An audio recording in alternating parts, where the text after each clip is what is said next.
በድጋሚ እንደምናደራችሁ ክቡራን ተመልካቾቻችን አሁን ከአዲስ ቀን የጠዋት ገበያ መረጃዎች ወደ እናንተ ይደርሳሉ። ቀዳሚ ወዳደረግነው መረጃችን እናልፋለን። ስራ ፈጣሪዎች በማህበረሰቡ ውስጥ ያሉ ችግሮችን በመፍታት ራሳቸውን በዙሪያቸው ያሉ ሰዎችንና ህብረተሰቦችን ተጠቃሚ ሲያደርጉ ይስተዋላል። መሰል ስራዎች ከጤና ጋር የተያያዙ ሲሆኑ ደግሞ ጥቅማቸው የሰውን ህይወት በመታደግ ጭምር የሚገለጽ ይሆናል። ሪፖርተራችን መቅደስ እንዳለ በጤናው ዘርፍ ከትንሽ ደረጃ ተነስቶ ስኬታማ በሆነ አንድ ተቋም ቅኝት አድርጋለች። እሱን ተከታትለን እንመለሳለን። እንዴት ናችሁ ተመልካቾች? አንድ ሰው አደጋ በሚደርስበት ጊዜ በአደጋው ስፍራ የሚሰጠው የድንገተኛ ሕክምና በተለይ ጉዳቱ መጠን ከፍ ካለ ወሳኝ መሆኑ ይነገራል። ስለ ድንገተኛ ሕክምና ልናነሳ ነው። የድንገተኛ ሕክምና ፈርቀዳጁንና በኢትዮጵያ የመጀመሪያውን የግል አምቡላንስ አገልግሎት ሰጪውን ጠብታ አምቡላንስ ልንጎበኝ ነው። አብራችሁ ነው።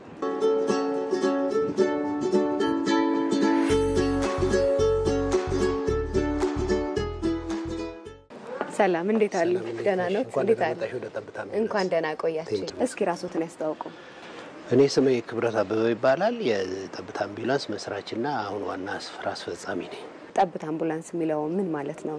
አስተዋጽኦ ጠብ የሚል ነገር ምን ማለት ነው? እስኪ ንገሩኝ። እኔ እንግዲህ የማደንዘዣ ሕክምና ሙያተኛ ነኝ። ብዙ አመት ጥቁር አንበሳ ሆስፒታል ላይ ሰራሁት። ያየሁት ክፍተት በአገሪቷ ላይ የድንገተኛ ሕክምና አገልግሎት በበቂ ሁኔታ እየተሰጠ እንዳልሆነ ነው። ስለዚህ የቱ ይሻላል? ችግሩ አለ ብሎ ሁሌ ኮምፕሌን ማድረግ ይሻላል ወይስ ችግሩ ላይ ጠብታን ማስቀመጥ የሚል ነው ፍልስፍናውና ጠብታ ከድርጅት አልፎ አሁን ሁላችንም ያንቺ ጠብታ እኔ ነኝ፣ የኔ ጠብታ አንቺ ነሽ። ዛሬ በብዙ አመታት ውስጥ ከ150 ሺህ ሰዎች በላይ አተርፈናል።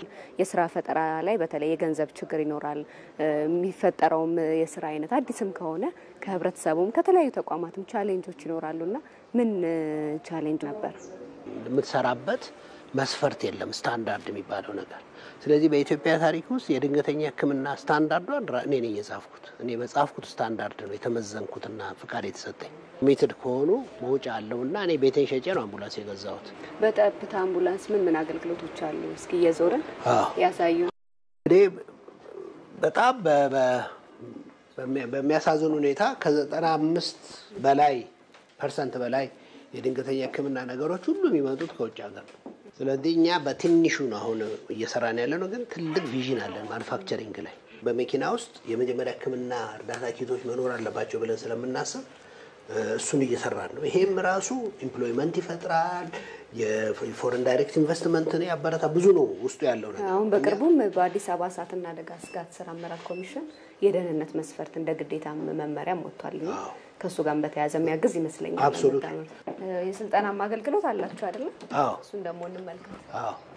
ስልጠናችን በየቤቱ ቀና በጎን ማስተኛት የሚችሉ አፋፍሰው ማያነሱ ሰዎች፣ ትንፋሽን የሚያስጀምሩ ሰዎች ሲኖሩ ህይወት በጣም ብዙ ህይወትን ማትረፍ እንችላለን። ስለዚህ መጀመሪያ ብዙ ሰዓት ምን ሰራው የድንገተኛ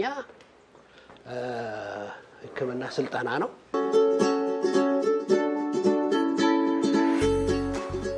አሁን አቶ ነጸረ ታደሰ በሙያ አንስቴቲስት ናቸው እንደኔ። የማደንዘዣ ሙያተኛ ነኝ። የአምቡላንስ የምትጠይቁትን ጥያቄ ሁሉ ፐርፌክትሊ ሊመልሱላችሁ የሚችሉት እሳቸው ናቸው። ወደ እሳቸው አሳልፋቸዋለሁ። እሺ፣ እናመሰግናለን። ቴንክ ዩ ሶ ማች።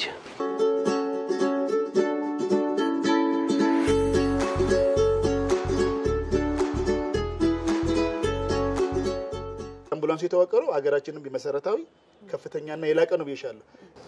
የመተንፈስ ችግር አጋጥሟቸው የአየር ቧንቧቸው ላይ ቱቦ ገብቶላቸው፣ ሁለተኛ ልባቸው የልብ መቆም አጋጥሟቸው የልብ ማስነሳት የሚፈልጉ፣ ሶስተኛ ስብራትን የመሳሰለ ነገር ገጥሟቸው ያንን ስብራት ልንረዳበት የምንችለው። ስለዚህ በመን ተዋቅሯል ማለት ነው? በትምህርት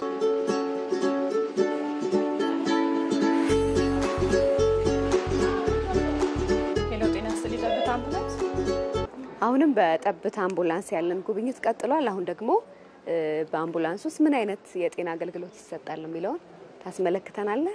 ስምህን ንገረን። እሺ፣ ስሜ አወቀ ምህረት ይባላል። የስራ ድርሻዬ በድንገተኛ ሕክምና አደጋ ቴክኒሻን ነኝ።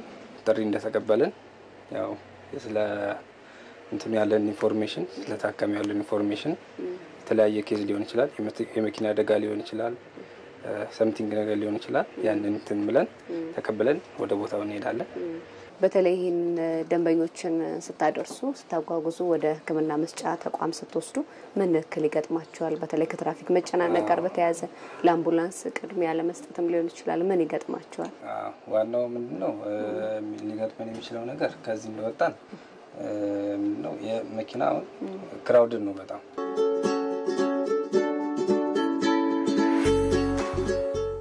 እንግዲህ ተመልካቾች በድንገተኛ ህክምና ፈርቀዳጅ የሆነውን የጠብታ አምቡላንስን የስራ እንቅስቃሴን ቃኝተን ነበር እኛ እዚሁ ጋር እናበቃለን